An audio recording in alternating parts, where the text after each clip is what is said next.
लेकिन मैं ही क्यों माँ, मैं ही क्यों?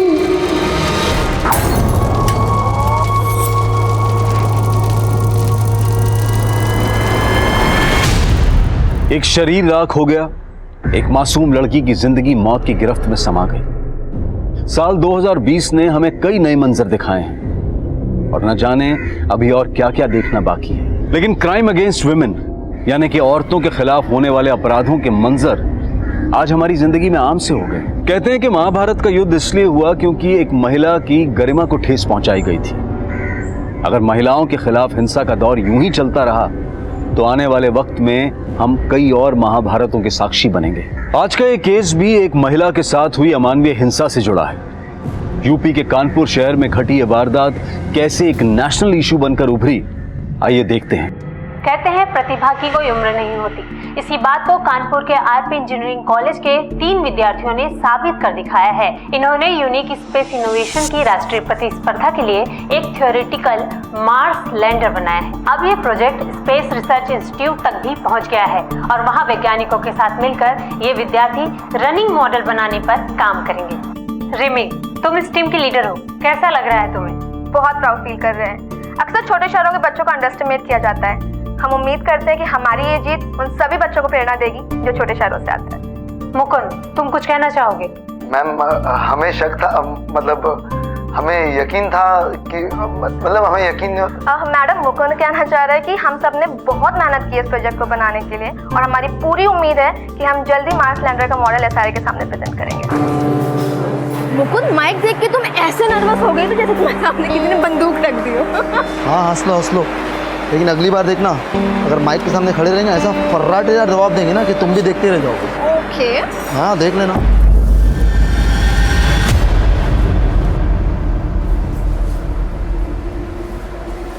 हेलो, तुम ही जाओ, तुम्हारा दोस्त है, मेरा थोड़ी।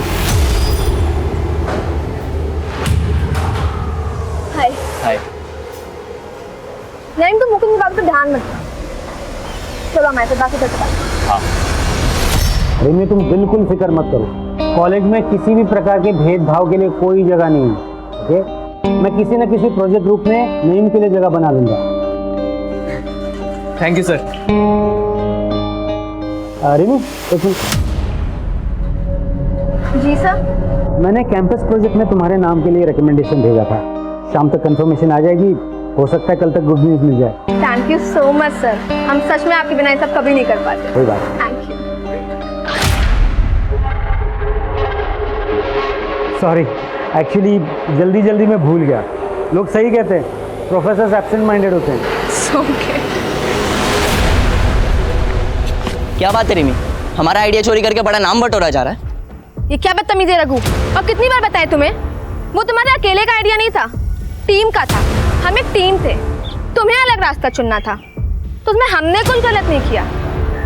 और उल्टा वो जो तुम गंदी हरकत करने जा रहे थे रिमी, तू भी कोई दूध की धुली भी नहीं है। लड़की होने का अच्छा फायदा उठाना जानती है तू। तुम कहना क्या चाहते हो? अब भोली बनने का नाटक मत कर। किस किस को नहीं फंसाया तूने अपनी खूबसूरती से? मुकुंद नहीं, यहाँ तक कि प्रोफेसर बासु।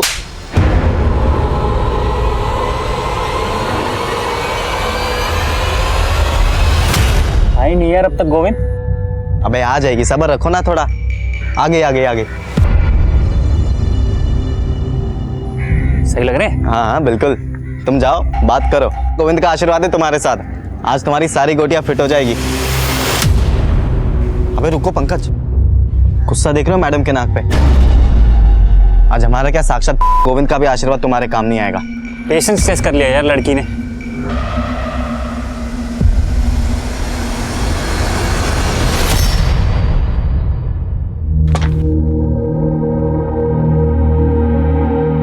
कहाँ जा रही हो डिम्पी दी? घर, और कहाँ?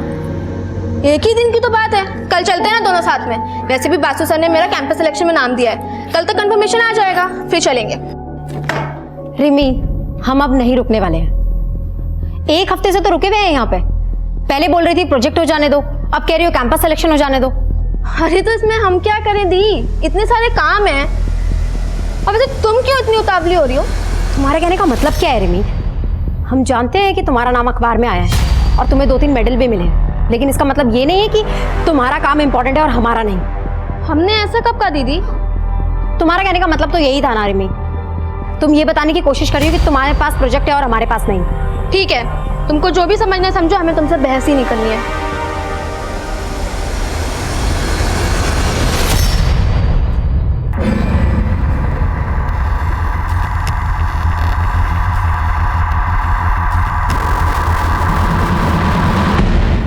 बोला था ना, शी विल नॉट कम।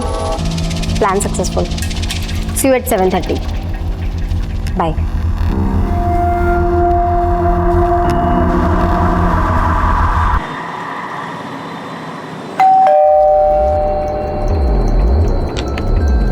कौन है?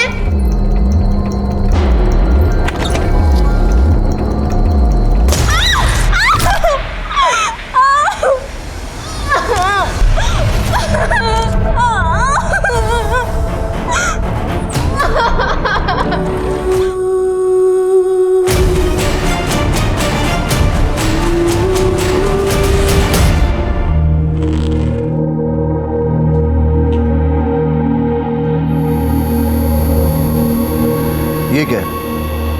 अरे हमने दवाई खा ली है, भूल गई क्या? कल रात को दवाई खाई थी आपने, अभी नहीं खाई है, लीजिए।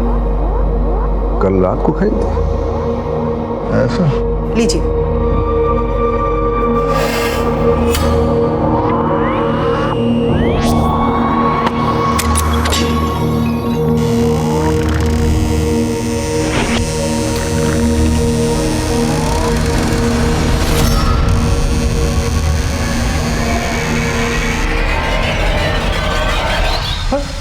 अरे डिम्पी, इतनी रात को बेटा? हाँ माँ, बस लेट हो गई थी, लेकिन आप लोग अभी तक सोए नहीं। हम आपको डिस्टर्ब नहीं करना चाहते थे, इसलिए खुद से चाबी खोल के अंदर आ गए। और रिमी कहाँ है? वो उसे कुछ काम था तो वो कल आएगी। अरे तो तुम भी और एक दिन रुक जाती, कल उसी के साथ आ जाती, उसे क्यों अकेला छोड़ दिया? अच्छा आप चिंता मत करिए, हम फोन करके देखते हैं उसको। रिमी रिमी रिमी, इस घर में तो मेरी किसी को कदर ही नहीं, सिर्फ एक ही बेटी है।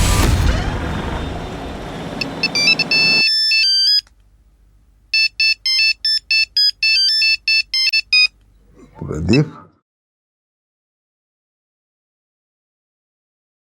हेलो।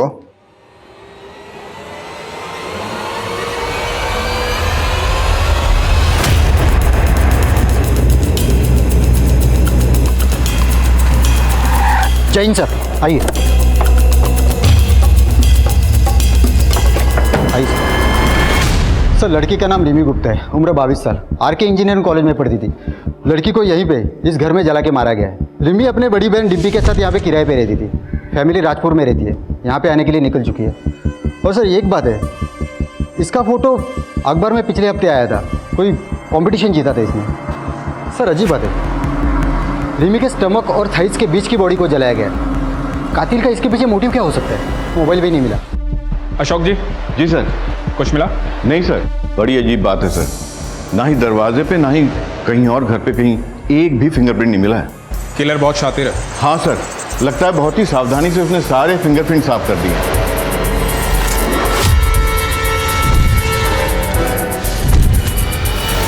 सर इस घर के मालिक प्रदीप शर्मा ने सबसे पहले बॉडी देखी और उन्होंने हमें इन्फॉर्म किया। आज सुबह जब हम सैर के लिए निकल रहे थे तभी हमने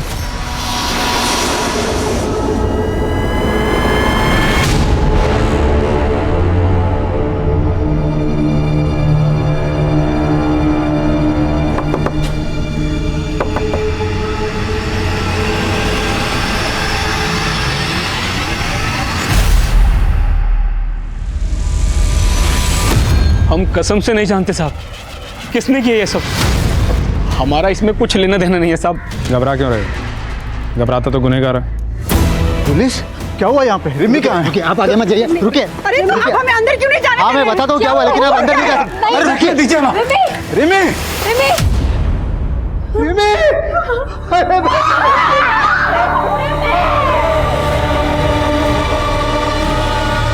मम्मी, मैं बहुत लकी हूँ जो आप मुझे मिले हो। सर डिम्पी ने बताया रिमी का फ़ोन और लैपटॉप दोनों गायब है। और एक अजीब बात, कबर्ड पूरा खाली है, रिमी के सारे कपड़े गायब है। कपड़े?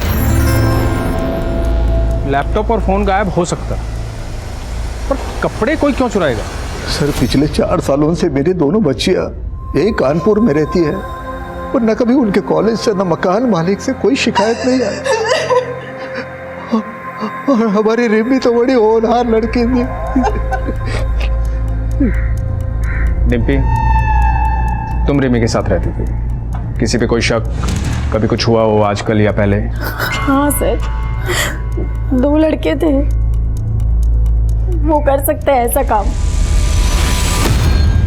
कौन लड़के? पंकज और गोविंद, वो हमारे पीछे पड़े रहते थे। तकरीबन 1 साल पहले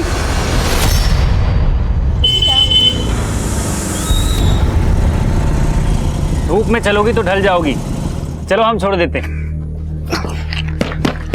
अरे लो, अब तो जगह भी बना दी। दीदी तुम क्यों सुन रही हो उनकी बकवास? रिमी, इन लोगों के मुंह लग के कोई फायदा नहीं है। अरे मुंह लगाओ तो सही, तभी तो पता चलेगा कितना फायदा है। अच्छा, उतारो चप्पल, लगाऊं तेरे मुंह? चुपचाप निकल जाओ यहाँ से, वरना अभी पुलिस को कॉल करती हूँ मैं। निकलो। सॉरी मैडम, हम तो डर गए।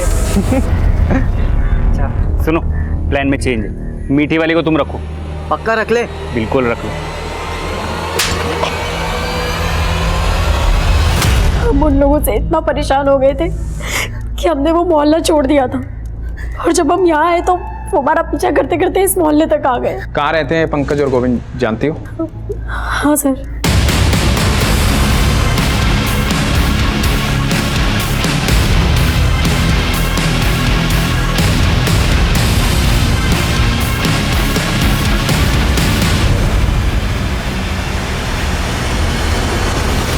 सर पंकज और गोविंद कुछ देर पहले अपना मकान खाली करके चले गए, लेकिन उनके कोचिंग इंस्टीट्यूट का पता चला है।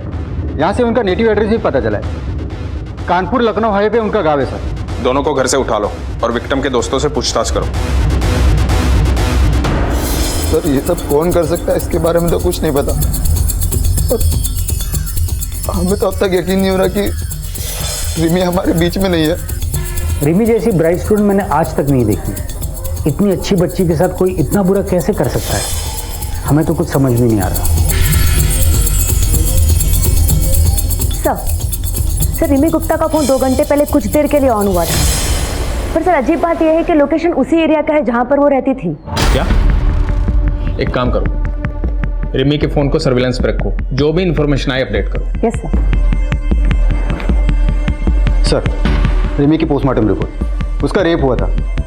बॉडी में डीएनए के ट्रेसेस नहीं मिले, लेकिन सर फेफड़ों में कार्बन के ट्रेसेस मिले। यानी रिमी को जब जलाया गया तब वो जिंदा था। और रिपोर्ट के मुताबिक रिमी की हत्या रात को तकरीबन 9 से 11 के बीच हुई।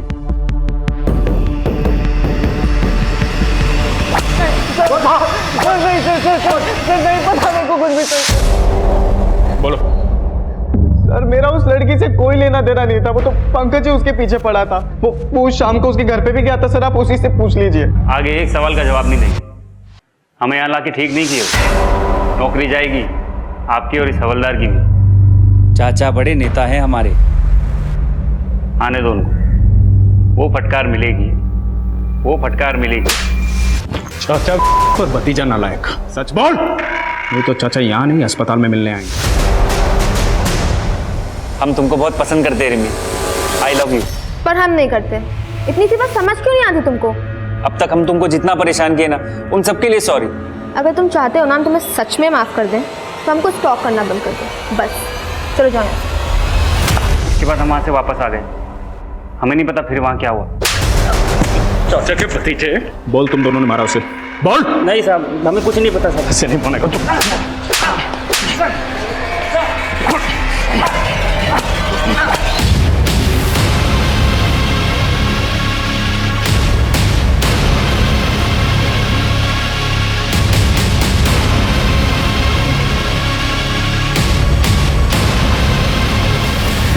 रिमी का फोन फिर से ऑन हुआ है। चल।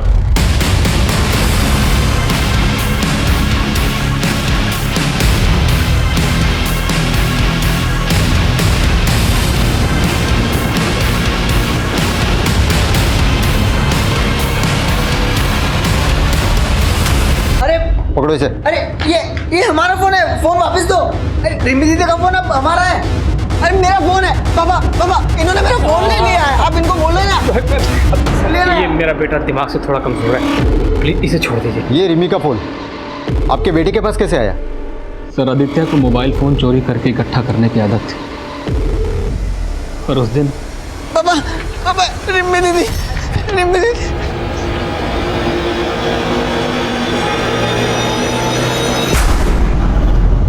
रिम्मी दीदी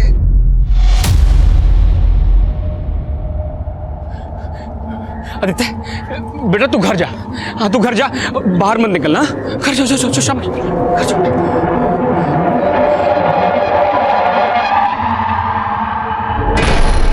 आदित्य आप रिम्मी को जानते हो? रिम्मी दीदी? हाँ रिम्मी दीदी। क्या किया आपने उनके साथ?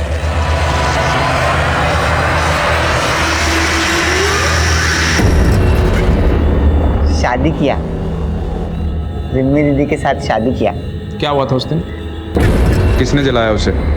किसी को देखा था वहां? सब जल गया, सब जला दिया। आदित्य देखो। नहीं नहीं नहीं, हाथ मत लगा रहा, हाथ मत लगा रहा, दूर दूर दूर, हाथ मत लगा रहा। बस कीजिए ना सर, देखिए ना हमारे बच्चे की तबीयत खराब हो रही है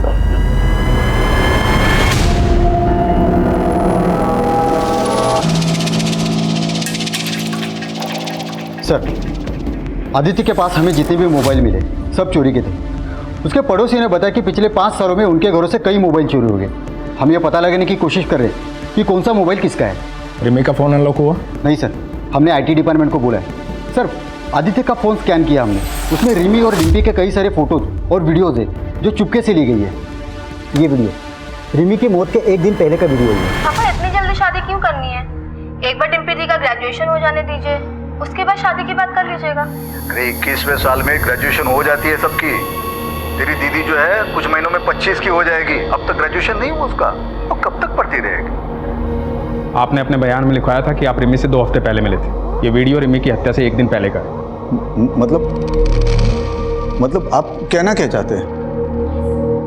मतलब आप हम पर शक कर रहे हैं? देखिए हम भी पुलिस में थे, आपको ये कहना कि हम ही ने हमारी बेटी को, देखिए हम 2 हफ्ते पहले मिले थे रिमी से। झूठ मत बोलिए इंद्रजीत जी, सबूत है हमारे पास। क्या सबूत है? ये क्या सबूत दिखा रहे हैं? हम जो बोल, हम झूठ बोल रहे हैं, क्या बताइए? 1 मिनट सर, हमारे पापा अल्जाइमर के पेशेंट हैं, वो अक्सर चीज़ों को भूल जाते हैं। अरे हमने दवाई खा ली है, भूल गई क्या? कल रात को दवाई खाई थी आपने, अभी नहीं खाई है। इसी बीमारी के चलते पुलिस डिपार्टमेंट ने उन्हें जल्दी रिटायर करा था। वो झूठ नहीं बोल रहे, वो इस घटना को भूल चुके हैं। ठीक है। इंद्रजीत, आदित्य और प्रदीप और वो दोनों लड़के गोविंद और पंकज, इन सब के काले चिट्ठे निकालो। कातिल इनमें से कोई है। सब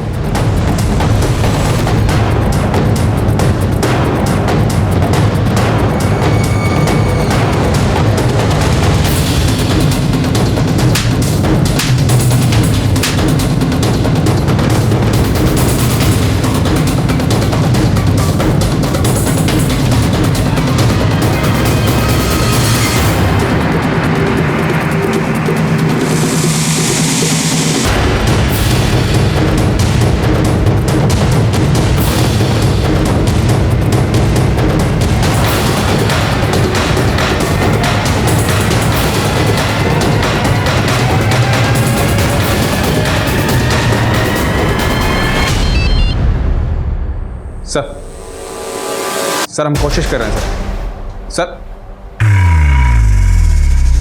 क्या हुआ सर? छुट्टी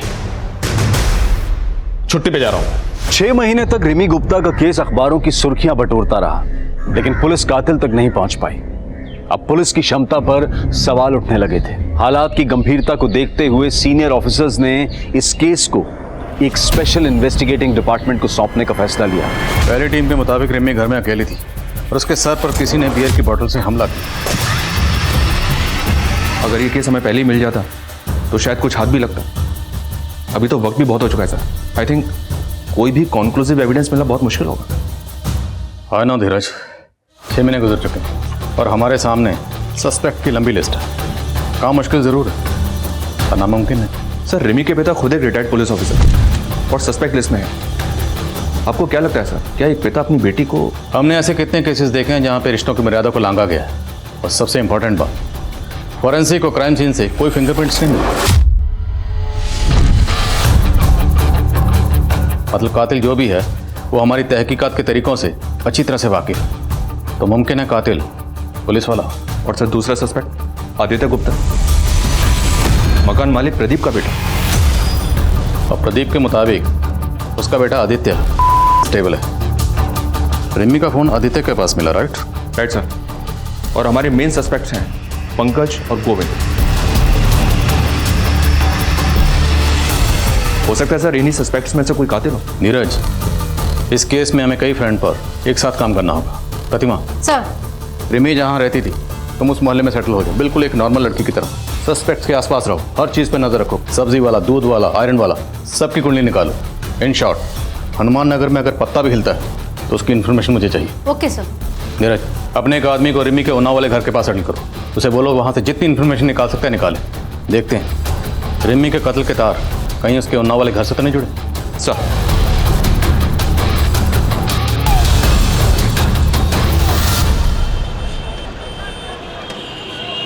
एक पिता अपनी बेटी को सपनों की ऊंची उड़ान उड़ता हुआ देखना चाहता था, लेकिन आज उसकी तस्वीर के सामने बेबस और लाचार खड़ा हुआ है। कभी खुद पुलिस डिपार्टमेंट का हिस्सा रहे इंद्रजीत गुप्ता आज अपनी बेटी को ही न्याय दिलाने के लिए दर दर भटक रहे हैं।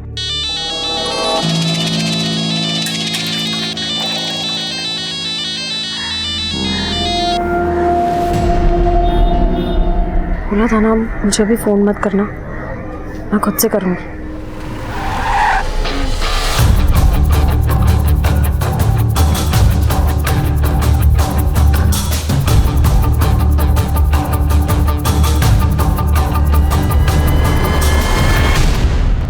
सर हम कौन सी नई बात बताए अब आपको? जो कुछ भी हमें मालूम था सब तो बता दिया। फिर भी कोई ऐसी बात जो आप लोग बताना भूल गए हो? कुछ भी, कोई भी छोटी बड़ी बात रिमी से जुड़ी हुई? सर, आदित्य हमारे लैंडलॉर्ड का बेटा अक्सर अजीब हरकतें किया करता था। पहले हमने इस बारे में कभी ध्यान से सोचा नहीं, लेकिन अब सोचते हैं तो लगता है कि अब क्या लगता है? ऐसा लगता है कि रिमी के लिए उसके अंदर एक जुनून और एक दीवानापन था। अरे डिम्पी, तू कब आई कॉलेज से? रिमी कहाँ है? ये लोग कौन? हमारे पापा अल्जाइमर के पेशेंट हैं, वो अक्सर चीज़ों को भूल जाते हैं।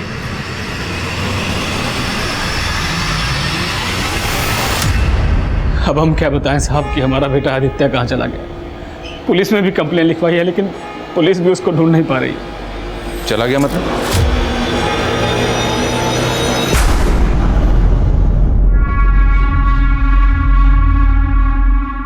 आदित्य बेटा यहाँ कहाँ बैठा है? अरे मैं तुझे पागलों की तरह कहाँ कहाँ ढूंढ रहा हूँ। चल घर चल। नहीं, हमको घर नहीं आना। क्यों, क्या हुआ? हमको डर लगता है। ओह, हम भी जल गए तो? नहीं, हम भी आएंगे। नहीं नहीं नहीं नहीं, नहीं कुछ नहीं, मैं हूं ना, मैं हूं। नहीं नहीं कुछ नहीं, नहीं नहीं, हमको नहीं आना, हमको घर नहीं आना। नहीं नहीं, हमको घर नहीं आना। नहीं आदित्य, पता नहीं साहब, पूरा 1 महीना हो गया, पता नहीं किस हालत में होगा मेरा बच्चा। कहीं ऐसा तो नहीं कि प्रदीप ने खुद ही अपने बेटे आदित्य को कहीं छुपा दिया ताकि हमसे बचा सके उसे? ऐसा लगता तो नहीं है सर। 1 महीने पहले पुलिस कंप्लेन दर्ज करवाई थी उसने। आदित्य के पीछे खबरें को लगाओ। जी सर, मैंने इंद्रजीत की फैमिली के सभी मेंबर्स की कॉल डिटेल्स निकालने के लिए भी कह दिया। हो सकता है सर कोई पारिवारिक दुश्मनी का मामला हो, जवान लड़की थी, कोई प्यार व्यार का चक्कर हो।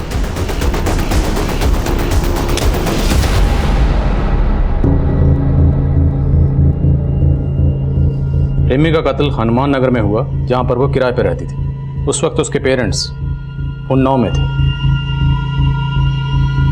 रिमी एक कॉलेज स्टूडेंट थी और आजकल के बच्चे अपनी पर्सनल बातें अपने फैमिली मेम्बर्स की बजाय अपने फ्रेंड से ज़्यादा शेयर करते हैं।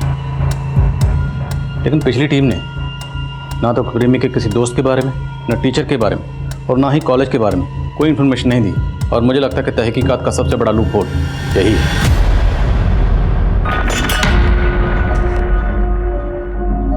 रिमी पूरे कॉलेज में बहुत फेमस लड़की थी और मैकेनिक्स में अकेली लड़की थी वो। स्टार्टिंग में सबने उसका बहुत मजाक उड़ाया, लेकिन फिर जब हमारा प्रोजेक्ट मास लैंडर रिसर्च के लिए फाइनल हुआ तब सबकी बोलती बंद हो गई। मुकुंद, क्या कॉलेज में कोई ऐसा है जो रिमी की सक्सेस से जलता था? सर रघु।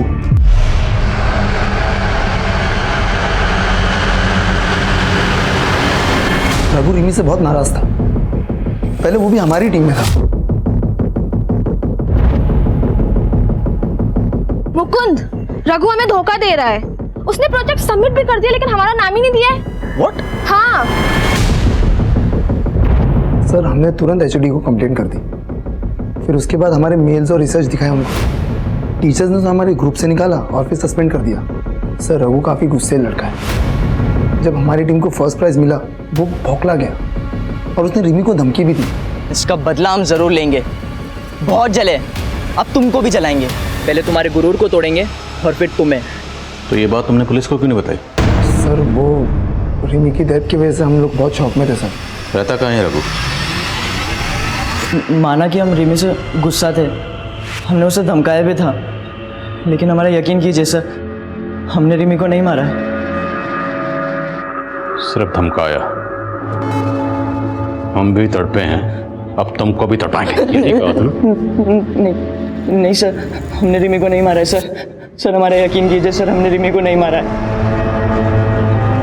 नहीं मारा है सर हमने। एक इन्फॉर्मेशन मिली है सर, ये रिमी की बड़ी बहन डिम्पी कुछ तो गड़बड़ कर रही है। सुना है सर कि इन दोनों बहनों के बीच काफ़ी अनबन रहती थी। मोहल्ले वालों ने बताया कि जिस रात रिमी का मर्डर हुआ था उस रात ये रिमी के घर को छोड़कर अपने घर चली आई थी और इसको छोड़ने के लिए कोई लड़का आया था। डिम्पी को छोड़ने को लड़का आया था? ये खबर पक्की है? जी सर, मैंने 2-3 पड़ोसी से कंफर्म किया है। उनका कहना है कि उन्होंने खुद अपनी आंखों से देखा था।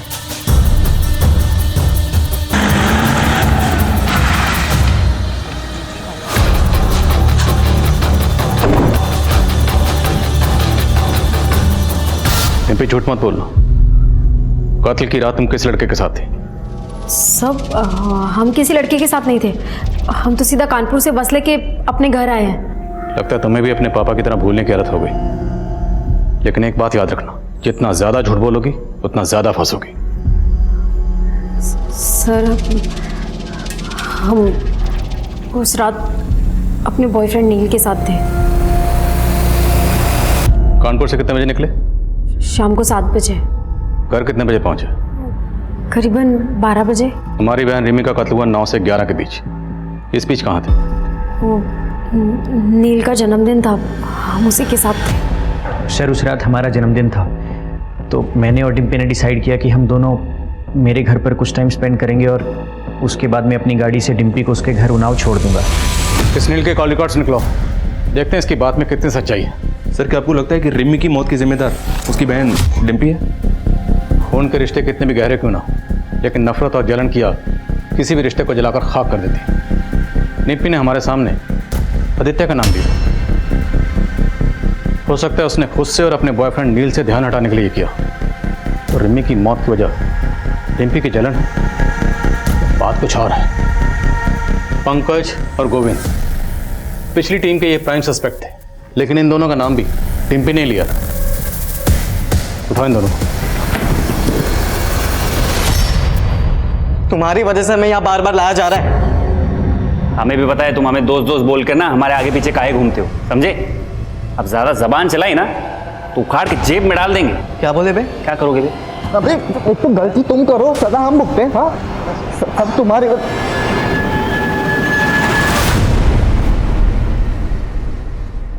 ये नौटंकी बंद करो और ये बताओ कि रिमी को क्यों मारा? सर हम इतने महीने से एक ही बात कह रहे कि हम बेकसूर हैं, हमने इस सब में कुछ भी नहीं किया। एक बात अच्छी तरह से समझ लो, तुम लोगों को तब तक चैन की सांस नहीं मिलेगी जब तक कातिल पकड़ा नहीं जाता।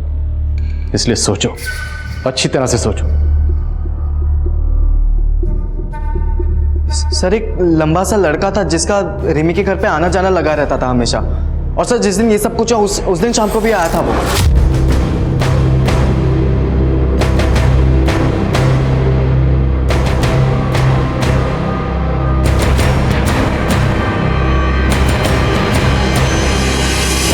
कौन था वो लड़का? सर हमें पता नहीं, लेकिन हमने ये बात पहले भी पुलिस को बताई थी, लेकिन किसी ने हमारी बात ही नहीं सुनी। स्केच बनवा सकते उसका? नहीं सर, मैं उसकी स्केच नहीं बनवा सकता। मैं उससे काफ़ी दूरी पे खड़ा था और उसका पीठ था मेरी तरफ, लेकिन सर वो लंबा था और उसके पास एक AKS ब्रांड की बाइक थी।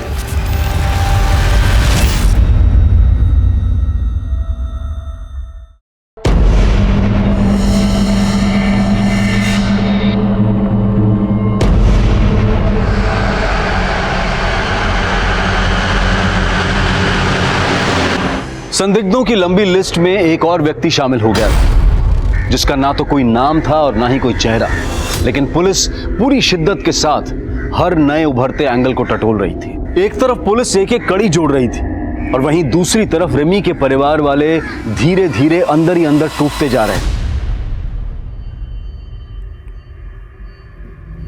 पापा, थोड़ा सा खाना खा लीजिए। नहीं खाना है हमें। तुम अगर रिमी को अकेला नहीं छोड़ के आती तो आज ये सब कुछ नहीं होता, लेकिन इसे आके उस लड़के के साथ आवारागर्दी जो करनी थी, छोड़ा ये हमारी रिमी को अकेला। इसी की वजह से हुआ है सब कुछ, इसी की वजह से। और खाना खिला रही है हमें।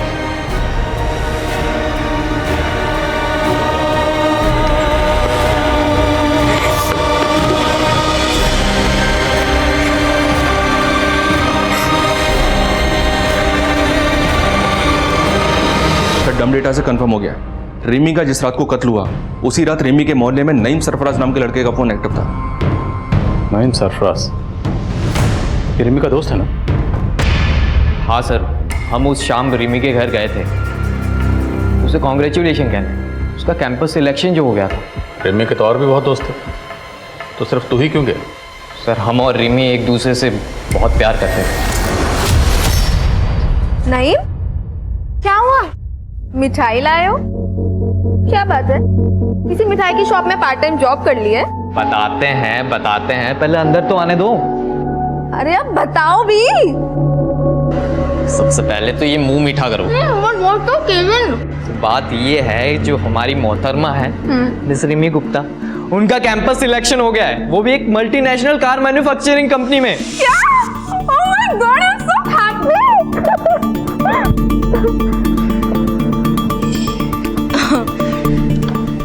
थैंक यू बताने के लिए। चलो अभी तुम जाओ। सुन बे हीरो, अगर तू और झूठ बोलेगा ना तो यहाँ से नहीं निकल पाएगा। अब सच बोलेगा या हम सच बुलवाएं? सर हम सच कह रहे हैं। भाजी ले लो, सब्जी ले लो। बहन जी, हमारे बेटे को काम पे रख लो ना। नहीं नहीं, अब मुझे किसी भी काम की जरूरत नहीं है। रख लो बहन जी, पैसे की बहुत जरूरी है। सब ऐसे ही बोलते हैं। मेरे सामने बैठ के रोता था राजू, देखो क्या हुआ, 2 महीने का एडवांस लेकर भाग गया। अरे सीता दीदी, तुम्हें भी कोई बेवकूफ़ बना सकता है? ये बात मैं नहीं मान सकती। मैं भी ऐसा ही सोचती थी कि मुझे कोई नहीं बना सकता है, पर ये राजू बड़ा ही चालाक निकला। कौन है ये महान हस्ती? जरा मुझे भी दर्शन कराओ उस राजू के। अरे 8-10 महीने पहले रहने आती ना, तो उस कमीने राजू के दर्शन करा देती मैं तुमको। मतलब 8-10 महीने पहले वो भाग गया? नहीं नहीं, ये कोई 6-7 महीने पहले चला गया था। बड़ा ही लड़कीबाज था।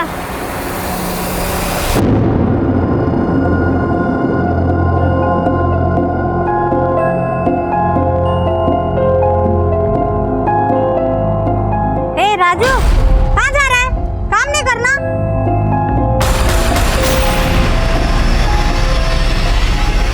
भले ही दावे के साथ कुछ नहीं कहा जा सकता, लेकिन धीरज, फिर भी इस लीड को इग्नोर नहीं कर सकते। लेकिन सर, इस आदमी के बारे में हमें और कुछ नहीं पता है। ना कोई नंबर है, ना कोई एड्रेस है। डम डेटा के डिटेल्स में भी किसी भी प्रोफाइल से मैच नहीं करता। मोहल्ले के सब्जी वाले के अलावा किसी ने इसके बारे में कुछ नहीं बताया। प्रतिमा, तुम श्योर हो वो सब्जी वाली सच बोल रही है? सर इतने नामों को हमने टटोला, इस आदमी को भी टटोल कर देख लेते हैं। एक काम करो, कत्ल के 7 दिन पहले का डम डाटा निकालो, उसमें जितने भी प्रोफाइल्स हैं सारे प्रोफाइल से स्केच मैच करो, शायद कुछ मिल जाए।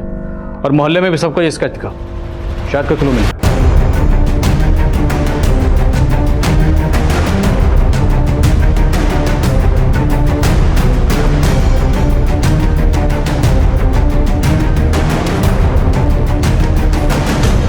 सर, राजू से मिलता जुलता एक आदमी मुंबई के सीसीटीवी में चोरी करता हुआ कैप्चर हुआ है। मुंबई पुलिस ने इसके साथी को तो पकड़ा, पर यह भाग गया। मुमकिन है यही शख्स रिमी का कातिल हो। हमें मुंबई चलना होगा। ये उस चोरी का सीसीटीवी फुटेज बहुत ही ग्रेनी है, पर शायद आपके काम आ जाए। और एक बात, आप जिसे राजू कह रहे हैं उसका असली नाम योगेंद्र है। उसी का साथी गौतम ने हमें खुद बताया। हम गोरखपुर के रहने वाले हैं साहब, और योगेंद्र हमसे कुछ महीनों पहले कानपुर के स्टेशन पे मिला था। और योगेंद्र बालीपुरवा देवरिया का रहने वाला है, और उसी के आसपास हमारा गांव भी पड़ता है, तो इसी बात पे दोस्ती हो गई। और योगेंद्र ही हमको मुंबई लाया था, चोरी का प्लान बनाया था।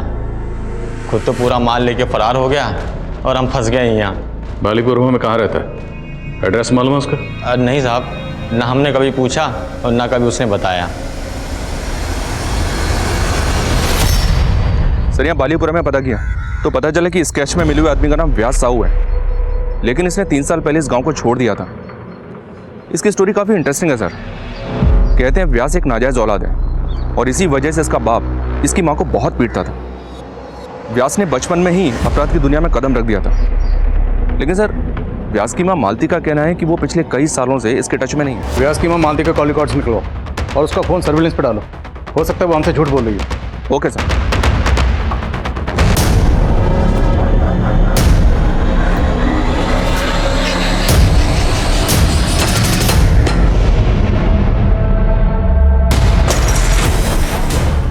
सर, व्यास की माँ मालती को लखनऊ से एक नंबर से 3 बार कॉल आया है।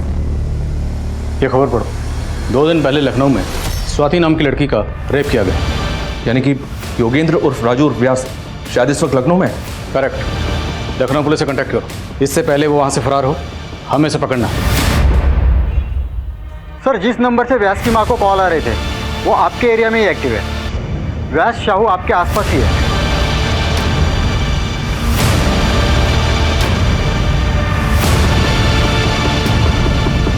सर, वो आ रहा है।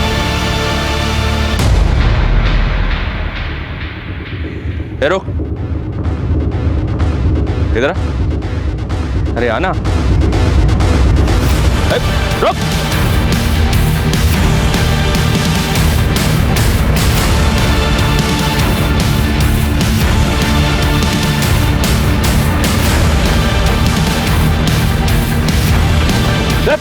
उधर। राजू उर्फ योगेंद्र उर्फ व्यास साहू, बहुत शौक है ना तुझे लोगों को तड़पाने का। अब तू तड़पेगा।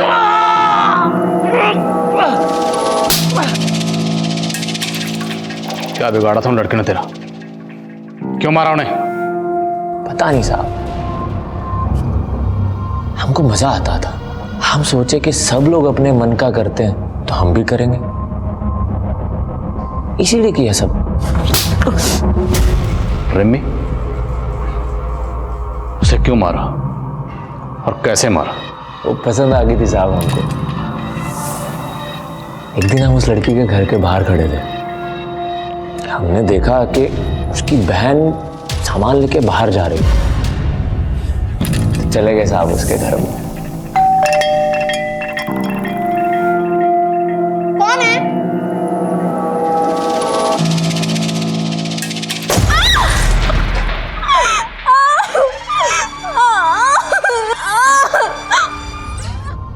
तो हम कुछ दिन के बाद की ट्रेन पकड़ के मुंबई पहुंच गए। तो कानपुर स्टेशन पे हमारी मुलाकात हुई गौतम से। हम दोनों ने मिलकर खूब चोरियां की साहब। तो जो कीमती सामान चुराता था उसका क्या करता था? वो तो हम लोकल चोर बाजार में बेच देते थे साहब। और वो लड़कियों के कपड़े वो क्यों चुराता था? खुशबू आती थी साहब, हमारे शिकार की खुशबू। लड़कियों के कपड़े ओढ़ के सोने का मजा ही अलग है साहब। अब तुझे मजे हम दिलाएं।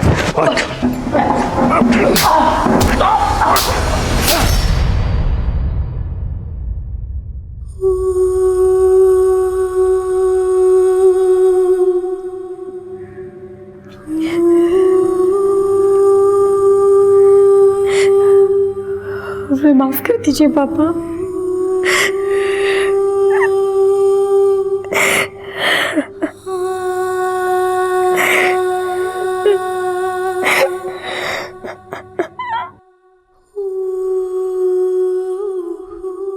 व्यास से आगे पूछताछ करने पर पुलिस को कई चौंका देने वाली जानकारियां मिली। व्यास ने अलग अलग शहरों में 10 लड़कियों का बलात्कार और कत्ल किया था। उसके घर से तकरीबन 200 लड़कियों की ड्रेसेस बरामद हुई। व्यास की मानसिक स्थिति की भी जांच करवाई जा रही है। आदित्य के पास रिमी का फोन कहां से आया, यह भी एक राज बना हुआ था। पुलिस का अनुमान था कि शायद भागते वक्त कातिल के हाथों से फोन गिर गया होगा और आदित्य ने आदतवश उसे उठा लिया होगा। रिमी जैसी होनहार लड़की के साथ जो हुआ वो काफी अफसोसजनक है।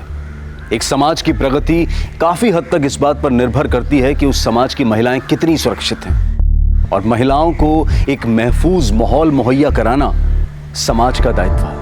अगर आज के दौर की बात करें तो CCTV cameras, alert security staff और डे नाइट पेट्रोलिंग, ये सभी चीजें क्राइम अगेंस्ट वुमेन पर काबू पाने के लिए बहुत ही असरदार साबित हो सकती हैं। हर राज्य, हर जिले, हर गांव, हर शहर की पुलिस को इन मुद्दों पर ध्यान देना चाहिए ताकि हमारे देश की महिलाएं डर और दहशत के माहौल से परे आत्मविश्वास की जिंदगी जी पाएं। देखते हैं हमारे आज के एपिसोड की दूसरी कहानी। नमस्कार, आदाब। क्राइम पेट्रोल सतर्क के आज के एपिसोड में मैं अनूप सोनी आप सबका स्वागत करता हूं। सोच एक ऐसी चीज है जो हमारे अंदर के इंसान, हमारे व्यक्तित्व का निर्माण करती है, और इंसान की सोच उसके आसपास के माहौल, उसके समाज, उसके संस्कार और उसकी पढ़ाई लिखाई से या तो सकारात्मक या फिर नकारात्मक रूप लेती है। और एक अपराध को अंजाम देने की हिम्मत भी एक सोच से ही आती है, और यह भी एक सोच का ही नतीजा था कि रात के अंधेरे में जंगल के बीचों बीच 2 लोगों को जला दिया गया। एक चिता पर 2 लोगों का दाह संस्कार। सती प्रथा के अलावा ऐसी बात पहले कभी किसी ने नहीं सुनी थी। बात एकदम साफ थी, ये तस्वीर थी एक भयानक अपराध की। आखिर कौन थे ये लोग, कौन था इनका मुजरिम, और इन लाशों को जलाने के पीछे का मकसद क्या था?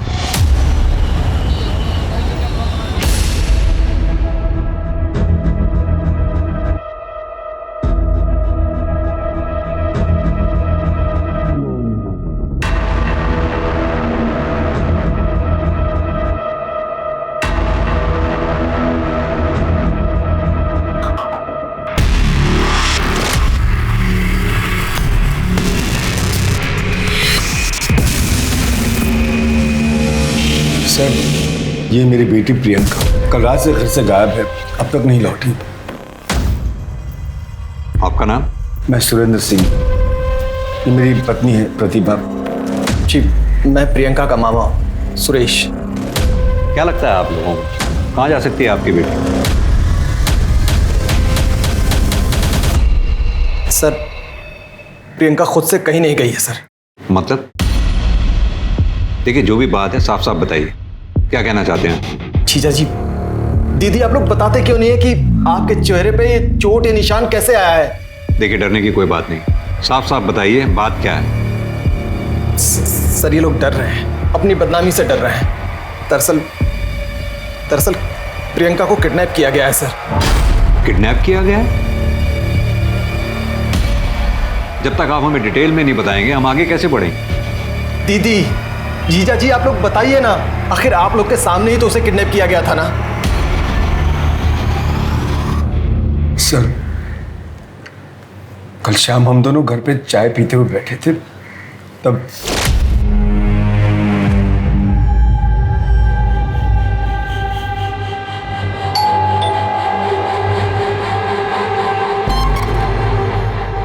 कौन हो तुम? अरे प्रियंका कहाँ है? तुम्हारी हिम्मत कैसे हुई यहाँ आने की? चल जाओ यहाँ से। उसकी शादी होने वाली है, मुझे पता है तुम प्रवीण हो। छोड़ दो उसे। इस जन्म में तो क्या, अगले 10 जन्म तक वो मेरी है। रवि, बाबा उठ उठ उठ। बाबा सही कहते थे, तुम बिल्कुल मेरे लायक नहीं हो। निकल जाओ मेरे घर से। मैं अभी पुलिस को फोन। हम रात भर उसी हालत में पड़े रहे। सर, रात को मैंने दीदी और जीजा जी दोनों को फोन लगाया, दोनों लोग का नंबर स्विच ऑफ आ रहा था। प्रियंका को फोन किया, उसका भी नंबर स्विच ऑफ आ रहा था। मैं सुबह सुबह जल्दी जल्दी घर गया तो मैंने देखा कि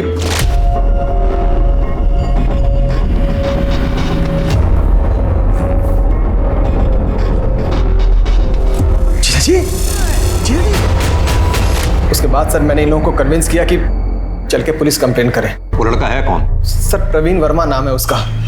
सर सोशल मीडिया पर उसकी फोटो है सर, ये। आप लोग पूरे यकीन के साथ कह सकते हैं वो मंकी कैप वाला लड़का यही था? कहाँ से? प्रियंका के कॉलेज में एडमिशन के बाद से इस प्रवीण ने उसका जीना हराम कर दिया।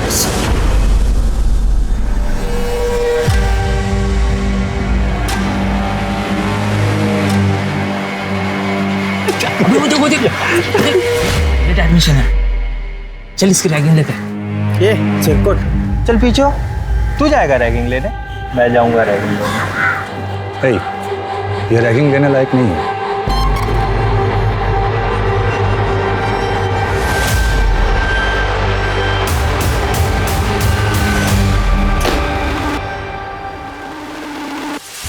नाम क्या है तुम्हारा? नाम? प्रियंका सिंह। ए सब लोग सुनो रे, इधर इधर आओ, इधर फोन कट, इधर आ। अरे इधर आओ ना, शर्माओ मत, मैं मिलवा रहा हूँ सबसे। ये प्रियंका सिंह हैं, तुम्हारे भाई प्रवीण वर्मा की गर्लफ्रेंड। पहले तो इस लड़के ने जबरदस्ती मेरी बेटी को अपनी गर्लफ्रेंड बनाया और फिर धीरे धीरे उससे अपने झूठे प्यार में फंसा लिया सर। प्रियंका, तुमसे मैं अभी जो भी कहूँ उस बात को बहुत ही सीरियसली लेना।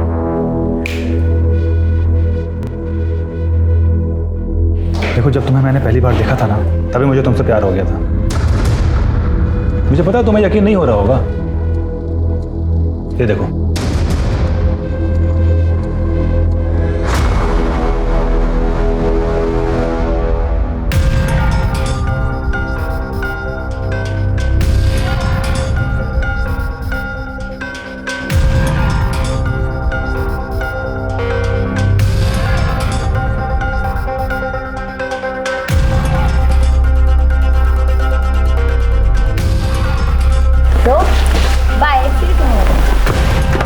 प्रियंका,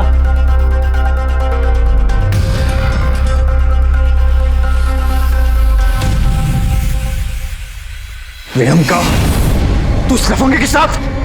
तो अंदर से तुझे बताता हूं मैं, चल अंदर। अब तो तुम्हारा इस गली में नजर भी आया तो तेरी हड्डियां तोड़वा दूंगा। प्रवीण वर्मा की कोई हड्डियां तोड़वाए इस पूरे आगरा में कोई पैदा नहीं हुआ अभी तक। ये ऐसे कैसे बात कर रहा तू? आप प्रियंका के पापा हैं, उसकी देखभाल कीजिए। अगर उसे एक भी खरोंच आई ना, तो आप सबको इतनी खरोंचे दूंगा कि जिंदगी भर याद रखोगे। तू हमें सिखाएगा कि हमें प्रियंका को किस तरह रखना है? मैं अच्छी तरह जानता हूँ तुम जैसे लोगों को, भोली भाली लड़कियों को पहले फंसाते हो फिर उनके साथ। प्यार करता हूँ मैं प्रियंका से, शादी करना चाहता हूँ। अब आप लोग को बता दिया ना, शादी की तैयारियां शुरू कीजिए। और अगर किसी भी चीज़ की जरूरत पड़े ना, तो दामाद समझकर हक से मांग लेना। चलते हैं, पाई लगे।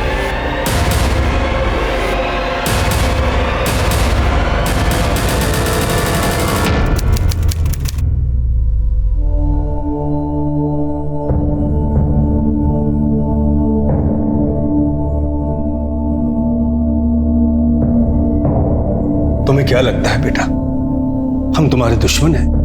पूछ लो अपनी माँ और मामा से बेटा। अगर इस दुनिया में हमें किसी की सबसे ज्यादा फिक्र है तो वो तुम्हारी है। अगर आपको मेरी इतनी फिक्र है तो मेरी शादी प्रवीण से करवा दो। कैसे करवा दूं प्रियंका? वो लड़का तुम्हारे लिए ठीक नहीं है। और तुम्हें क्या लगता है मैंने उसके बारे में पता नहीं किया? तुम चलो मेरे साथ, तुम्हें भी उस बदमाश प्रवीण की सच्चाई पता चल जाएगी। आओ मेरे साथ, चलो अभी बता दो। चलो, इसे पहचानती हो ना? हाँ, ये तो मेरी कॉलेज का है, सुधीर। सुधीर, जो कुछ तुमने मुझे प्रवीण के बारे में बताया था, ये से बताओ। अंकल, मैं बता तो दूंगा, लेकिन मेरा नाम नहीं आने से। नहीं आएगा बेटा, डरो मत, बताओ इसे। प्रियंका, प्रवीण बहुत गंदा लड़का है, उसका 3-4 लड़कियों के साथ हमेशा अफेयर रहता है। नहीं मान रही हो तुम? सुधीर, इसे वो फोटो बताओ जो तुमने मुझे दिखाई थी।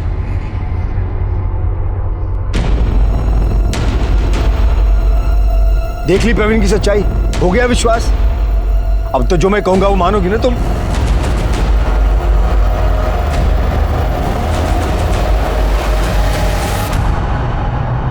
कृष्णा, बैठे रहो, वो खोलो। देखो भाई, एंगेजमेंट तो हमें बहुत जल्दबाजी में करनी पड़ी, तैयारी करने का, सजावट करने का मौका ही नहीं मिला। पर तुम लोग की शादी हम लोग धूमधाम से करेंगे। बिल्कुल कृष्ण बेटा, शादी की सारी जिम्मेदारी हमारी। एक काम करो ना, आज से ठीक 1 हफ्ते बाद अपने परिवार और दोस्तों को लेकर अग्रसेन हॉल्स ठीक 8 बजे पहुंच जाना, ठीक है? जी। प्रियंका के एंगेजमेंट के बाद हम सब बहुत रिलैक्स थे सर। हमने तो शादी की तैयारियां भी शुरू कर दी थी, लेकिन 3 दिन बाद ही वो बदमाश प्रवीण मेरी बेटी को किडनैप करके चला गया। आप लोगों ने प्रवीण के घर पे चेक किया? हमें उसका घर नहीं मालूम सर। कोई कांटेक्ट नंबर, कोई मोबाइल नंबर कुछ तो होगा आप लोगों के पास? नहीं पता सर। मैंने उसके दोस्त लोकेश और सतीश से भी पूछा, उन्होंने कहा कि प्रवीण ने घर बदल दिया है और उसका फ़ोन भी बंद मिल रहा है। आप एक काम कीजिए, अपनी सारी डिटेल्स प्रियंका के बारे में और अपने बारे में इन्हें दे दीजिए। और हाँ, अगर किडनैपर का कोई कॉल आता है तो हमें तुरंत बताइएगा। प्रियंका को हम जल्द से जल्द ढूंढने की कोशिश करेंगे। Thank you sir. सबसे पहले इस प्रवीण वर्मा के बारे में पता करो। प्रवीण वर्मा, प्रियंका सिंह, दोनों के फोटोग्राफ हाईवे पुलिस और आसपास के पुलिस स्टेशन में सर्कुलेट करा दो और अपने खबरी नेटवर्क को भी एक्टिवेट करो। सर मुझे लगता है कि ये प्रवीण वर्मा अपने घर में ही छुपा हो। तो इसका घर का पता कॉलेज में जरूर होगा। ये कॉलेज स्टूडेंट यूनियन का प्रेसिडेंट है। जितनी जल्दी हो सके उसे वहां से अरेस्ट करो। मिश्रा, इससे पहले कि ये केस मीडिया के हाथ लगे, हमें जल्द से जल्द इसे सॉल्व करना होगा। सर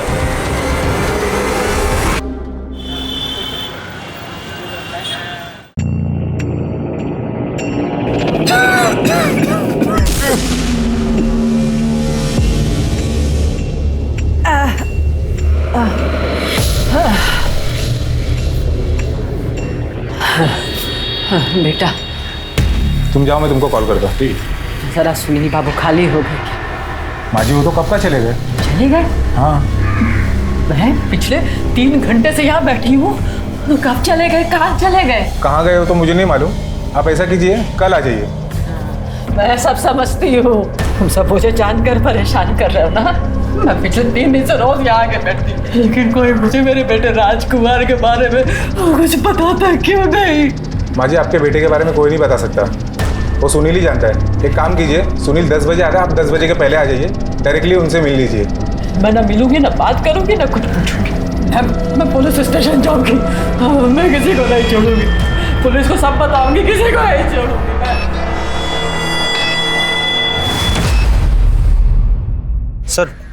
सर ये रहा प्रवीण का नया एड्रेस। एक बात बताओ, ये प्रवीण प्रियंका को किडनैप कर सकता है? बिल्कुल कर सकता है सर। वो प्रियंका को पाने के लिए कुछ भी कर सकता है। वो प्रियंका से बहुत प्यार करता है सर।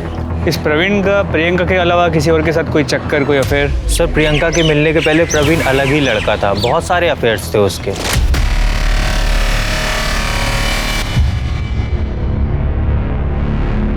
सर जब से प्रियंका उसकी लाइफ में आई थी ना, तब से प्रवीण बस प्रियंका प्रियंका प्रियंका ही करता रहता था सर। और हाँ सर, प्रवीण अपने पापा से परेशान था।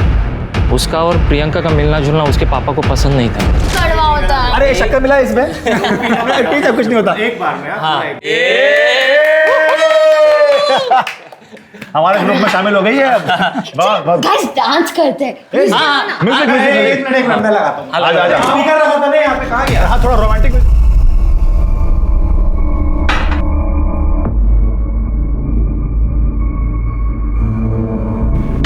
वाह वाह वाह, बस दारू और लड़कीबाजी करते रहो तुम। और लड़की तुम्हें शर्म नहीं आती है? अपना घर परिवार छोड़ के ये 3 जवान लड़कों के साथ तुम दारू पी रही हो? तुम्हारे घर वाले कुछ पूछते नहीं है तुम्हें? पापा प्लीज, ये प्रियंका है हमारी दोस्त, और हम दोनों बहुत जल्द शादी करने वाले हैं। शादी? अगर इसके अच्छे लक्षण होते ना तो तुम्हें सही रास्ते पर लाती, खुद एंट्रेंस एग्जाम देती और तुम्हारे लिए प्रेरणा बनती। नालायक। पापा अगर आप प्रियंका की इज्जत नहीं करोगे तो जब ये बहू बन के इस घर में आएगी तो फिर आपकी इज्जत कैसे करेगी? ये लफंगी हमारे खानदान की बहू बनेगी। इसे हमारे खानदान की बहू बनाने से पहले मैं तुम दोनों को जिंदा जला दूंगा। ठीक है। तुम्हारा कहने का मतलब है कि बाप बेटा दोनों ही शॉर्ट टेम्पर्ड है। बेटा लड़की से प्यार करता है और बाप उस लड़की से नफरत। सर अक्सर देखा जाएगा तो बाप अपने बेटे के प्यार में घुटने टेक देता है, मगर बेटी हो तो बात अलग है। मिश्रा एक काम करो, प्रवीण के घर जाओ, पता करो वहां प्रियंका है या नहीं। सर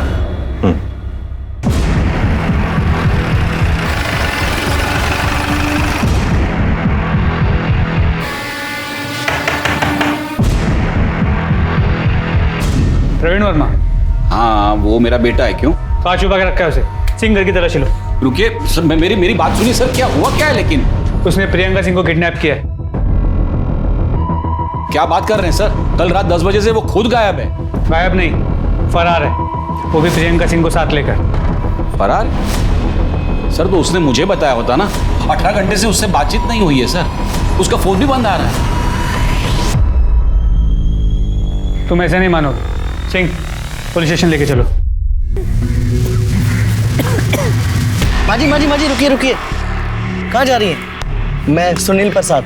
तो माफ कीजिए, मेरे आदमी ने आपको परेशान किया। मेरे बेटा और राज को। मैं सब बताता हूँ, बैठिए मेरे साथ, चलिए मेरे साथ, बैठिए। सर आप लोग मुझे यहाँ क्यों लेके आए? मैं तो खुद अपने बेटे को लेके परेशान हूँ। कितने घंटे हो गए, उसका कुछ अता पता नहीं है। अता पता होगा भी तो भी थोड़ा ना बताएंगे आप। आखिर बेटे का सवाल जो ठहरा। वैसे एक बात बता दूं आपको, किसी अपराधी को संरक्षण देना भी एक तरह का अपराध ही है। क्या बोल रहे हैं सर आप? सबसे पहले तो आप मेरे बेटे की मिसिंग कंप्लेंट लिखिए। अच्छा, अब थाने में आके आपको अपने बेटे की मिसिंग कंप्लेंट लिखवानी याद आ गई। अब तक क्यों नहीं लिखवाई थी आप? आप ही लोग बोलते हैं ना कि 24 घंटा राह देखनी चाहिए। मैं 24 घंटे कंप्लीट होने की राह देख रहा था। हेलो, ठीक है मैं आता हूँ। सर एक मिनट। से जंगल में जिन 2 लाशों के अवशेष मिले थे, उनकी सेक्स डिटर्मिनेशन रिपोर्ट। एक बॉडी मेल है, एक फीमेल। तो मतलब फीमेल प्रियंका सिंह और मेल प्रवीण वर्मा हो सकते हैं। दीपेंद्र जी, आज सुबह जंगल से हमें 2 जली हुई लाशों के अवशेष मिले हैं, जिसमें एक मेल है, एक फीमेल। हमें शक है कि वो प्रियंका और प्रवीण की बॉडी थी। क्या बात कर रहे हैं सर आप ये कहना चाहते हैं कि प्रियंका को और मेरे बेटे को मारकर किसी ने जला दिया? किसी ने नहीं, आपने। क्योंकि आपको प्रियंका पसंद नहीं थी। पसंद नहीं थी तो क्या हुआ सर? मैं उसे मार डालूंगा सर, मैं अपने बेटे को मार डालूंगा। क्या अनाप शनाप बक रहे हैं सर आप? अनाप शनाप नहीं, बात बड़ी सिंपल है। जब आपका बेटा प्रवीण प्रियंका को अगवा करके घर लेके आया, अपने बेटे के गायब होने का नाटक कर रहे हैं। कल रात कहाँ थे आप? घर पर था। आप जंगल में नहीं गए थे? नहीं, गया था, लेकिन किसी ने मुझे करीबन 3 बजे फोन करके वहां बुलाया था। हेलो दीपेंद्र वर्मा, तुम्हारी जान बसती है तुम्हारे बेटे प्रवीण वर्मा में, और उसकी जान बसती है प्रियंका सिंह में। सही कहा ना मैंने? कौन बोल रहा है? क्या चाहते क्या हो तुम? मेरी बात ध्यान से सुनो और चुपचाप सिकंदरा के जंगल में आ जाओ, वहीं सब पता चल जाएगा तुम्हें। हेलो हेलो,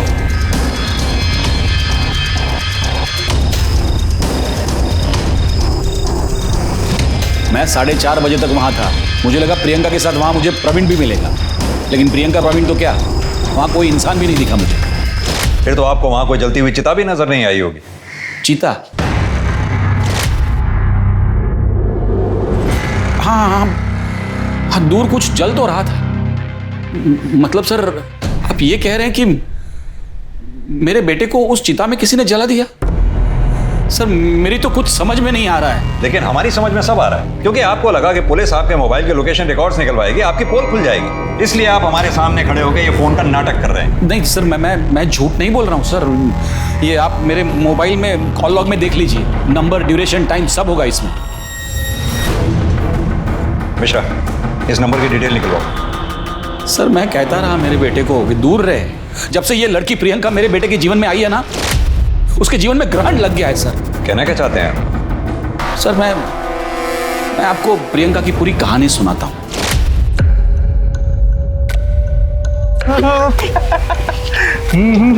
चला था ना, यही था उसमें। उसके बाद फिर क्या बोलता है वो कुछ बोलता है ना, क्या था उसका? तुम प्रवीण वर्मा हो? हाँ जी। स्टूडेंट यूनियन के प्रेसिडेंट हो? हाँ, कुछ काम था आपको? वो क्या है ना, मुझे बाहर कुछ सीनियर्स मिल गए थे और उन्होंने चैलेंज दिया था तुमको किस करने का। बाय। क्या कर रही थे? लाइव बन गई तो।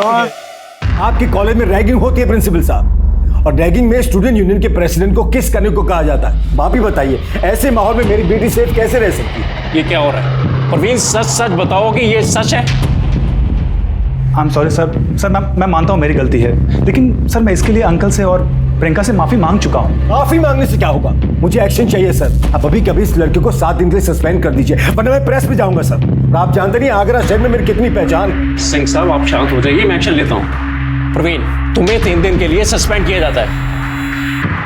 लेकिन सर मैं तो इसके लिए माफी मांग। बस, मुझे कुछ नहीं सुनना, जा सकते हो तुम।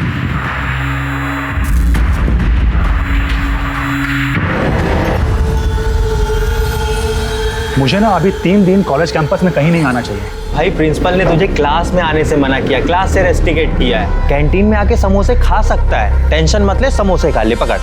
अरे खा ना, इतना क्यों सोच रहा है, खा ले, कुछ नहीं होता। जो भी हो उसके लिए सॉरी। मुझे तुमसे एक बात कहनी थी। तुम्हें देखते ही मुझे तुमसे प्यार हो गया था। I love you. कहीं ये तुम्हारी फिर से कोई नई गेम तो नहीं है? मुझे पता था तुम्हें मुझ पर ट्रस्ट नहीं होगा, इसलिए मैंने तुम्हारे नाम का टैटू बनवाया। और इस तरह उस लड़की ने मेरे बेटे को फंसा लिया था सर। उसके पिताजी को जब इन दोनों के अफेयर के बारे में पता चला ना, उसके पिताजी ने उसकी मंगनी, उसकी सगाई किसी और के साथ कर दी। और इस बात से नाराज होकर आपके बेटे प्रवीण ने प्रियंका को अगवा कर लिया, आपके घर ले आया। आपने उन दोनों को गुस्से में आकर मार डाला, चला डाला। नहीं सर, ऐसा कुछ नहीं किया है सर। मैं तो हमेशा से कहता रहा मेरे बेटे को कि दूर रहे इस लड़की से, लेकिन वो था कि पागल हुआ जा रहा था उस लड़की के प्यार में। सर उस लड़की की सगाई हो गई थी, उसके बावजूद मेरे बेटे को मिलने मेरे घर आती थी।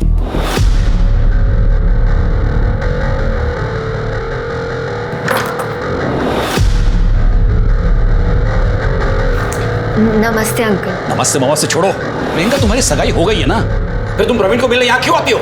वो तो मम्मी पापा को शक ना हो इसलिए उनकी खुशी के लिए कर ली, लेकिलेकिन मैं प्यार रवीन से ही करती हूँ। प्रवीण, इस लड़की के लक्षण मुझे अच्छे नहीं लग रहे। देखना एक दिन तुम्हें बर्बाद करके छोड़ेगी ये। उस लड़की ने मेरे बेटे को बर्बाद कर दिया सर, मार डाला। ये दीपेंद्र वर्मा के बयान के बाद तो मामला और उलझ गया है। दीपेंद्र वर्मा की माने तो प्रियंका गलत थी, प्रियंका के घर वालों की माने तो प्रवीण गलत था। सर दोस्तों से बातचीत में एक बात तो क्लियर हुई कि प्रियंका और प्रवीण एक दूसरे से प्यार करते हैं और शादी भी करना चाहते हैं। तो ये पॉसिबल है कि प्रियंका को प्रवीण के पास्ट के बारे में पता चल जाए, उसने सारे रिश्ते तोड़ दिए, तो प्रवीण ने गुस्से में आकर उसे किडनैप कर दिया। तो फिर इन दोनों लाशों के जलने का मामला क्या है? दीपेंद्र वर्मा को उसी रात क्राइम स्पॉट पे आने के लिए फोन आता है, ये महज इत्तेफाक नहीं हो सकता। मिश्रा, कहीं ऐसा तो नहीं दीपेंद्र वर्मा को ये लगा हो कि उसको मोबाइल लोकेशन रिकॉर्ड से उसकी पोल खुल जाएगी, उससे बचने के लिए वो हमें ये कहानी सुना रहा हो? सर एक चांस ये भी है कि दोनों परिवारों के अलावा कोई और भी है जिसे प्रियंका और प्रवीण के रिश्ते से प्रॉब्लम हो सकता है। इस एंगल को भी खुला रखो और ये प्रियंका के मंगेतर के बारे में जानकारी निकलवाओ। जी सर। दामिनी, ये जंगल से जो हमें 2 लाशें मिली, इन दोनों का DNA टेस्ट कराओ और दोनों फैमिली से मैच करा के देखो। सर ये दीपेंद्र और उसके बेटे दोनों के कॉल रिकॉर्ड्स और मोबाइल लोकेशन रिकॉर्ड्स निकलवाओ। उस कॉलर की भी डिटेल्स निकलवाओ जिसने दीपेंद्र को जंगल में आने के लिए फ़ोन किया। जी सर, पर साथ साथ प्रियंका की फैमिली के सभी मेंबर्स के कॉल रिकॉर्ड्स और मोबाइल लोकेशन रिकॉर्ड्स भी निकलवाता हूँ। ठीक है। और एक बात, ये दीपेंद्र वर्मा को तब तक बैठा के रखो जब तक DNA रिपोर्ट ना आ जाए। सर। दामिनी सर, वो क्राइम स्पॉट से जो जला हुआ मोबाइल मिला था उससे कुछ रिकवर हुआ? नो सर टेक्निकल एक्सपर्ट्स ने पूरी कोशिश की पर फोन पूरी तरह से जल चुका है सर। चिताओं को जलाने के लिए बहुत सी लकड़ियों की जरूरत पड़ी होगी। ये लकड़ियाँ कहीं से तो आई होंगी, पता करो ये लकड़ियाँ कहाँ से खरीदी गई हैं। अगर इसका भी पता चल जाता है तो इस केस को सॉल्व करने में बहुत मदद मिलेगी। Right sir.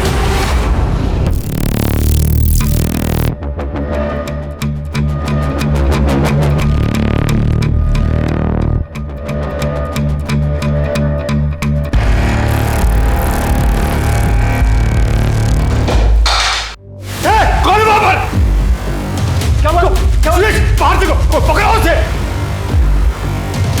रुक, पकड़ो उसे। कौन है? रुक।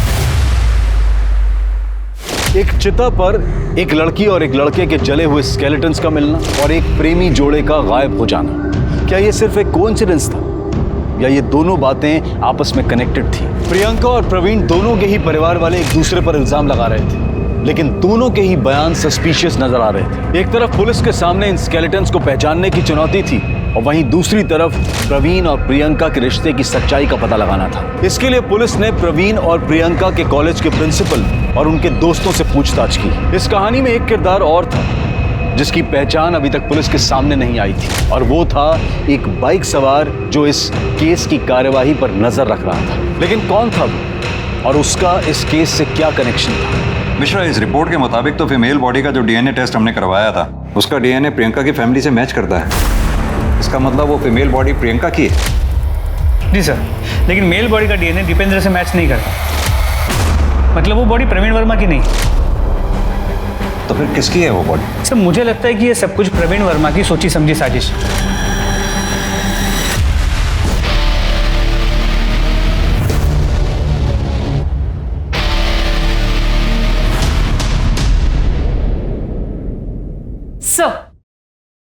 सर ये प्रियंका और प्रियंका की फैमिली की कॉल रिकॉर्ड्स आ गई हैं। और सर ये प्रवीण के पिताजी दीपेंद्र की। कुछ सस्पिशियस मिला इन दोनों में? सर बाकी के कॉल रिकॉर्ड्स तो क्लीन है सबके। सर और प्रियंका की आखिरी बातचीत 19 तारीख को रात 10 बजे प्रवीण से हुई थी। सर उसके बाद से दोनों के फोन स्विच ऑफ है। दामिनी, पता करो जब प्रियंका की आखिरी बार बात प्रवीण से हुई तो उन दोनों के फोन की आखिरी लोकेशन क्या थी? सर दोनों की मोबाइल की लोकेशन उनके अपने अपने घर की थी। यानी कि प्रवीण जब प्रियंका को अगवा करने के लिए गया तो हो सकता है वो अपना फोन स्विच ऑफ करके अपने घर पे ही छोड़ गया हो। सर एक और बात, सर प्रियंका के कॉल रिकॉर्ड्स में एक नंबर मैंने हाईलाइट किया है। सर ये नंबर, सर इस नंबर पे प्रियंका की काफी बार बातचीत हुई पर कॉल की ड्यूरेशन काफी कम थी। किसका नंबर है? सर गुलशन शर्मा।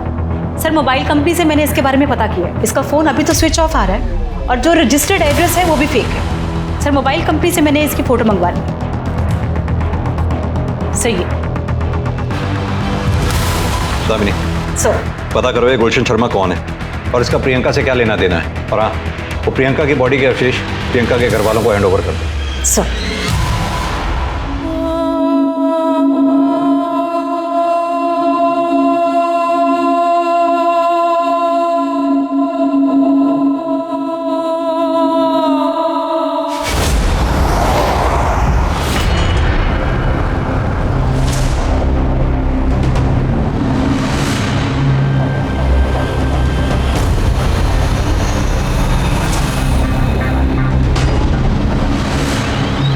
क्या है? कब से देख रहा हूँ पीछा कर रहा है।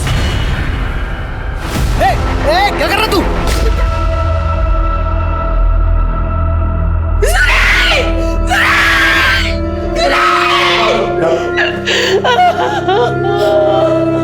प्रतिभा जी, आपको क्या लगता है आपके भाई सुरेश सिंह को किसने मारा हो?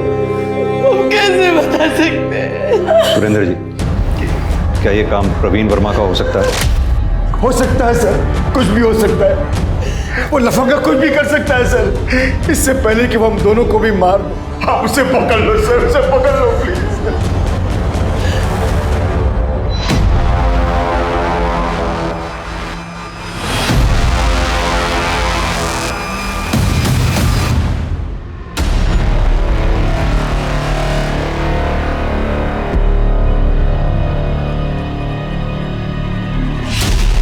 बेटा,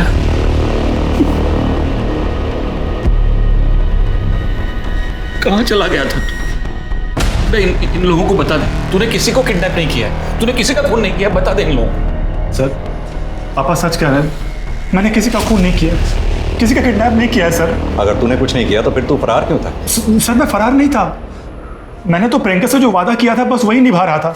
प्रवीण, मैं हमारी शादी की बात घर वालों को बताने जा रही हूँ। और अगर वो लोग गुस्सा होगा तो? ऑफ कोर्स तुम्हें हार्म करेंगे। तुम एक काम करो, तुम कुछ दिनों के लिए ना कहीं छुप जाओ और जब मैं बोलूंगी तब घर आ जाना, लेकिन जब तक मैं ना बोलूं कहीं मत निकलना। ओके। शादी? कैसी शादी? सर मैंने और प्रियंका ने मंदिर में शादी कर ली थी। ये रही फोटो, हमने कोर्ट मैरिज से डेट भी ले लिया था और उसकी रिसीट भी है यहाँ पे, ये देखिए। ये फोटो और रसीद नकली भी तो हो सकते हैं। एक बात बता, प्रियंका के घर वाले प्रियंका की किडनैपिंग के बारे में झूठी खबर क्यों फैलाएंगे? सर एक पॉसिबिलिटी ये है कि ये किडनैपिंग किसी और ने की होगी, क्योंकि प्रियंका के घर वालों ने कहा था कि उसने मंकी कैप पहना। चल एक बार को मान भी लिया जाए, तूने प्रियंका की किडनैपिंग और मर्डर नहीं किया। तुझे क्या लगता है ये किसका काम हो सकता है? सर गोल्डी का। कौन गोल्डी? गुलशन शर्मा उर्फ गोल्डी।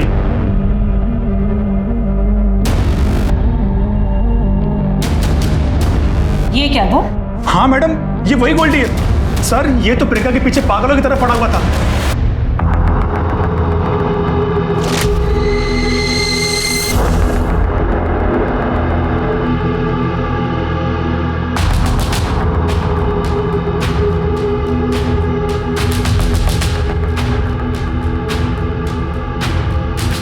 आप हसीन है, ब्यूटी क्वीन है, मैं आपका आसमान, आप मेरी जमीन है।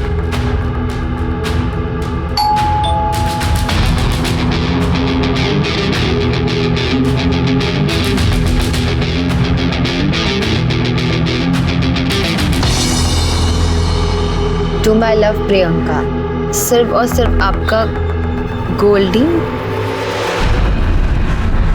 कौन है ये गोल्डी और ये सामने क्यों नहीं आता ये? मुझे कैसे पता कौन है? होगा कोई सन की। अरे जिसे जानती नहीं उसका गिफ्ट क्यों एक्सेप्ट करना? चलो चलते हैं यहाँ से।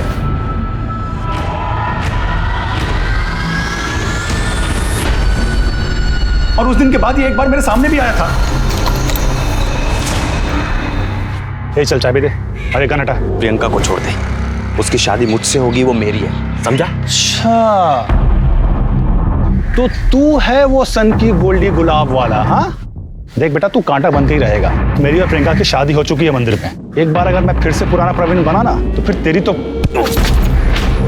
सच्चाई का पता चलने दे। प्रियंका मेरी नहीं तो किसी की नहीं हो सकती। चल अगर एक बार को तेरी बात को माने कि प्रियंका का मर्डर और किडनैपिंग गोल्डी ने किया, तो फिर प्रियंका के मामा सुरेश सिंह को किसने मारा? सर मैं तो मुरादाबाद में था और ये घटना आगरा में हुई, मैं कैसे करूंगा? सर कुछ होना हो ये काम भी गोल्डी का ही है। ठीक है, जब तक गोल्डी हमें मिल नहीं जाता तू भी अपने पिताजी की तरह हमारी हिरासत में ही रहेगा। सिंह ले जाओ। सर लेकिन सर हमें मिश्रा, इस गुलशन शर्मा और गोल्डी का हमारे लिए मिलना बेहद जरूरी है। अपने खबरी नेटवर्क में इसकी फोटोग्राफ जल्द से जल्द शेयर करो। सर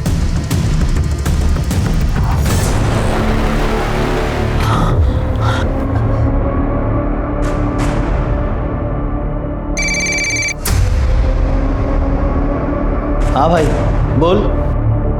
अरे थोड़ा टाइम जाएगा ना। ठीक है, हाँ तू रेडी रख, मैं आ रहा हूँ। अरे बोला ना एक बार।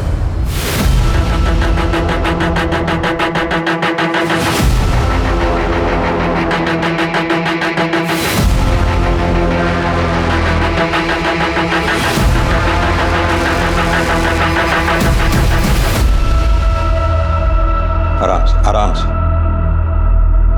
अब बताइए बात क्या है?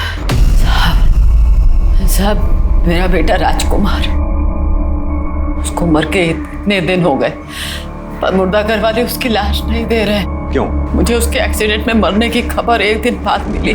गांव से यहाँ तक आते आते 3 दिन और बीत गए। मुर्दाघर वालों ने बोला कि उसकी लाश को मेडिकल कॉलेज में पढ़ाई के लिए दे दिया है। तो आपने मेडिकल कॉलेज पता किया? उन लोगों ने बोला कि वहाँ पर कोई लाश नहीं आई है। अब मैं वापस मुर्दा कर गई और वहाँ का अटेंडेंट कभी मिलता ही नहीं था। फिर जब मैंने पुलिस स्टेशन आने का सोचा, यहाँ पे शिकायत करने आई, तो वो मेरे पीछे पीछे आया, मुझे बेला फुसला के अपने साथ ले गया। हाँ सर, ये अम्मा सही कह रही है। मैंने पुलिस स्टेशन के बाहर देखा था, ये अम्मा एक बाइक पे बैठ के जा रही थी। मैं बड़ी मुश्किल से अपनी जान बचाकर वहाँ से भाग कर आई हूँ साहब। कौन था वो आदमी? उसका नाम पता है आपको? सुनील प्रसाद। वो घर याद है जहाँ आपको उसने बांध के रखा था? हाँ साहब याद है, घर याद है साहब। बता राजकुमार की बॉडी का बताता हूँ सर। बता सर, वो 3 दिन तक बॉडी किसी ने क्लेम नहीं की, तो इसलिए मैंने मेडिकल कॉलेज के स्टूडेंट को पढ़ाई के लिए बॉडी दे दी। हमने मौत का रजिस्टर भी चेक किया, किसी भी रजिस्टर में ऐसी कोई भी एंट्री नहीं। अब सीधी तरह से ये बता, उस बॉडी के साथ तूने किया क्या और चमेली देवी को बांध कर क्यों रखा? बोल। सर, चमेली देवी को मैंने इसलिए बांध के रखा था, अगर वो आप तक पहुंच जाती तो मेरा भांडा फूट जाता साहब। उसे भूखा प्यासा रखने का कारण था कि अगर वो भूख से मर जाएगी तो मैं बच जाऊंगा साहब। ऐसी नौबत ही क्यों आई जो तुझे चमेली देवी को मारने का सोचना पड़ा? और ये बता, उसके बेटे राजकुमार की बॉडी के साथ तूने किया क्या? बोल। बता दो सर वो बॉडी मैंने 5,000 में बेच दी सर। किसे बेची? सर वो हमारे वर्कर यूनियन में कार्य करता है। नाम बताओ उसका।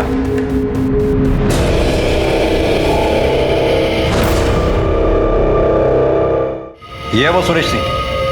जी सर। सर मांजरा कुछ समझ में नहीं आया। प्रियंका के मामा सुरेश ने पहले प्रियंका का मर्डर किया और फिर एक बॉडी खरीदी जो हो सकता है राजकुमार की। दोनों बॉडीज को साथ में जलाया और अपनी बहन और जीजा के साथ यहाँ आकर प्रियंका की किडनैपिंग की केस लिखवाया। और ये सब कुछ हो जाने के बाद सुरेश का ही मर्डर हो जाता है। मिश्रा, मामला काफी पेचीदा होता जा रहा है। ठंडे दिमाग से सोचना होगा। ये मेल बॉडी के जो अवशेष मिले हमें, उनका डीएनए चमेली देवी के डीएनए से मैच करके देखो। अगर मैच होता है तो चमेली देवी को हैंडओवर कर दो। सर गुलशन शर्मा और गोल्डी का पता चल गया है। वो किसी अपने रिश्तेदार के घर पे छिपा बैठा है। ले आओ उसे। सर गुलशन शर्मा उर्फ गोल्डी, प्रियंका ने तेरे प्यार को ठुकराकर प्रवीण से प्यार किया। ये बात तुझे गवारा नहीं हुई, इसलिए तूने प्रियंका को मार दिया। मैंने प्रियंका को नहीं मारा साहब, उसमें तो मेरे प्राण बसते थे। सुरेश सिंह को मैंने जरूर मारा है साहब, मैं छाती ठोक के बोलता हूं। क्यों मारा सुरेश सिंह को? हमेशा की तरह 19 फरवरी की रात को मैं प्रियंका की खिड़की के बाहर गया था, उसे एक नजर देखने के लिए।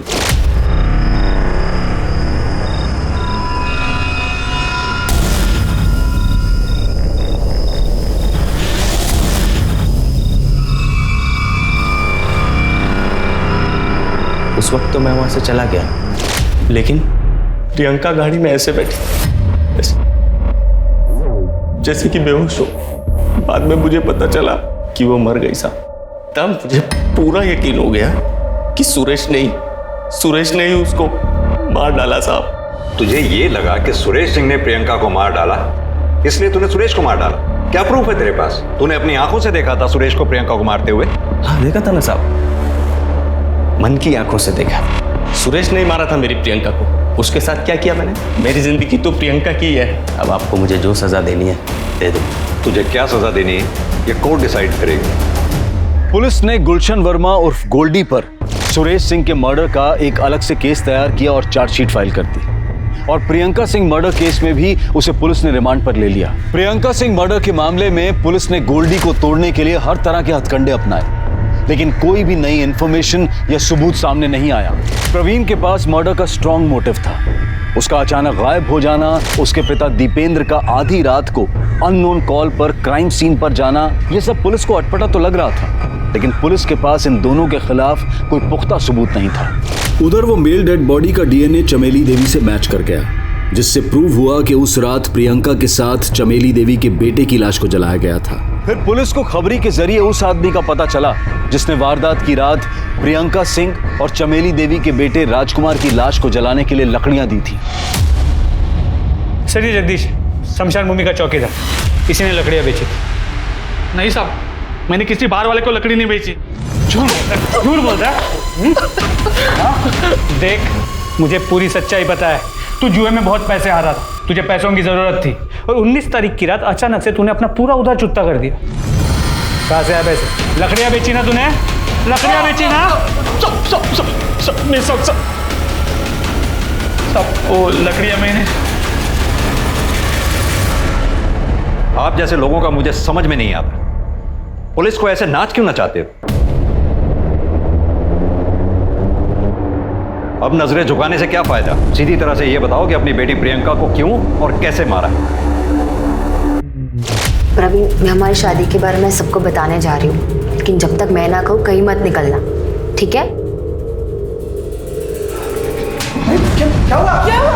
क्या हुआ जीजी, क्या हो गया? इन सबको अपनी काली करतूत बता दो। हाँ बताऊंगी, चिल्ला चिल्ला के बताऊंगी। प्रवीण और मैंने मंदिर में शादी कर ली और हम कोर्ट में भी शादी करने जा रहे हैं।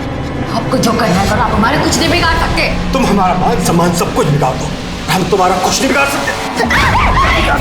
फिर आप लोग पुलिस स्टेशन आए अपनी बेटी प्रियंका के गुमशुदगी की झूठी कंप्लेंट लिखवाने। प्रियंका पर मुझे गर्व था, बचपन से लेकर जवानी तक उसको मैंने एक बेटे की तरह पाला और उसके प्यार और शादी वाली बात में बर्दाश्त नहीं कर पाया और उसी गुस्से ने मेरे हाथों मेरी बेटी का खून करवा दिया। गुस्सा नहीं, सोच, एक गलत सोच तुम्हारे झूठे अहंकार पे हावी हो गई, जिसकी वजह से अपनी बेटी प्रियंका का कत्ल कर दिया, ऑनर किलिंग। सुरेंद्र सिंह, तुम्हें ऐसी सजा दिलवाऊंगा, कोई भी माँ बाप ऑनर किलिंग से पहले 10 बार सोचेगा। प्रियंका सिंह मर्डर केस में प्रियंका के पिता सुरेंद्र सिंह के साथ साथ उसकी मां प्रतिभा सिंह पर भी केस चलाया गया और दोनों को सजा भी हुई। ऑनर किलिंग ये एक बेहद गंभीर विषय है। विकास के इस दौर में लोग अपनी बेटियों को आज scientist, sports person, pilot, doctors, engineer और ना जाने क्या क्या बना रहे हैं, लेकिन उन्हें अपनी मर्जी का जीवन साथी चुनने का हक नहीं देते। हमारे समाज के लिए बहुत ही शर्मनाक बात है। प्रियंका के पिता ने एक संसार को ना बसने देने की जिद में अपने हंसते खेलते परिवार को बर्बाद कर दिया। अब मैं अनूप सोनी आपसे विदा लेता हूं, फिर मुलाकात होगी क्राइम पेट्रोल सतर्क में एक और नए केस के साथ।